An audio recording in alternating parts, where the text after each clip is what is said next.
Hello, my name is Paul Ionescu and I lead the IBM Security Ethical Hacking team. Today I will discuss number 9 in the OWASP top 10 list of the most common web application flaws, using components with known vulnerabilities. There is a wealth of reusable software components available. Many of these components are open source, developed with voluntary contributions, and available for free. Developers can quickly build feature-rich applications by using third-party components.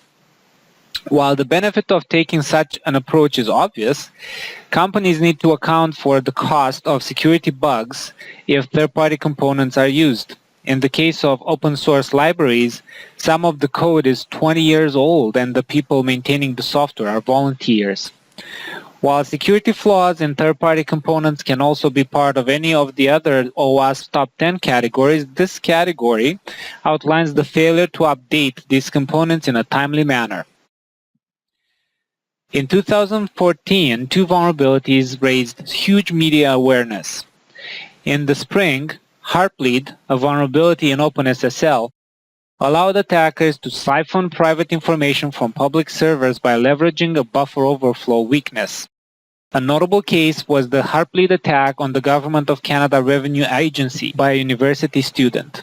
The attack occurred while Canadians were in the process of submitting their tax returns and exposed thousands of social insurance numbers. In the fall, a shell command injection vulnerability was uncovered in the Unix command line and was dubbed Shellshock. The vulnerability existed for 20 years before being uncovered. The Unix command line is used in major operating systems such as Mac OS or Red Hat, although not all systems or configurations are impacted. Both vulnerabilities have had a wide impact and have sent companies scrambling to deploy security updates. Here we have a vulnerable web application running on Apache and Tomcat. The OpenSSL component was not updated. Here's how we can exploit Heartbleed. I'm using a custom Python script which sends malformed heartbeat requests to the web server in order to leak information from the web server memory. As you can see, we are able to observe portions from the last HTTP request sent to the server.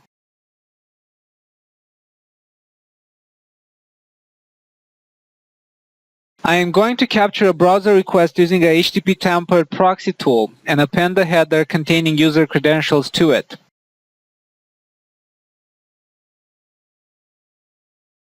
We want to see if this confidential information can be obtained using the Python script.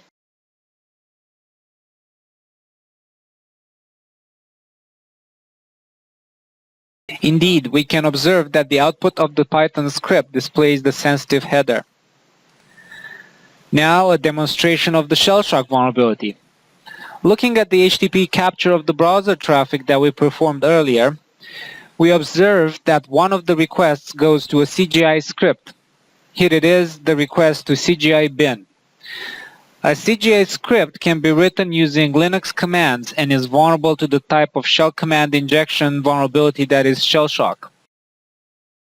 The attack is done using the HTTP headers, because the web server will populate header values in environment variables used by the command line interpreter.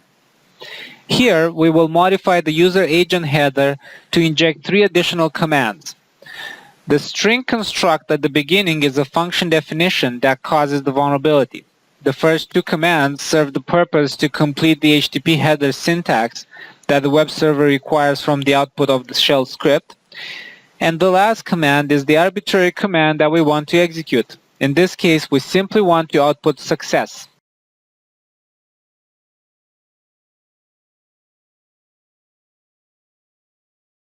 And here it is.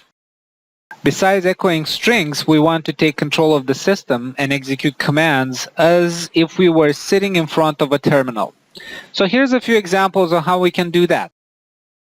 Here we are using the ls command to list the directory structure.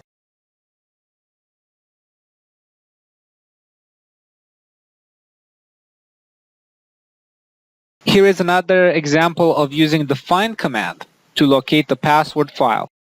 To escalate privileges on the system, an attacker will look for password files.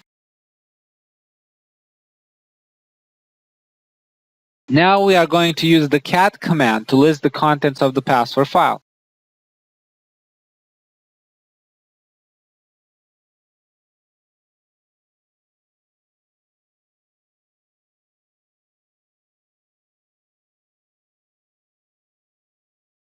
Luckily, the password is in clear text. People reuse passwords all the time, so let's see if this password allows us to log in as the root user.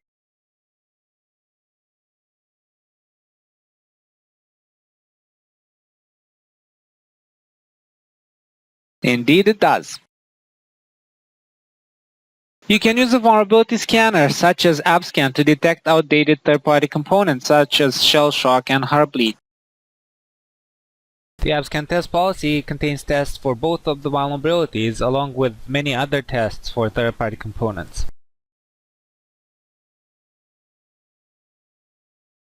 Simply point i-AWCS to the site you'd like to test and find out if you're using any of these outdated libraries.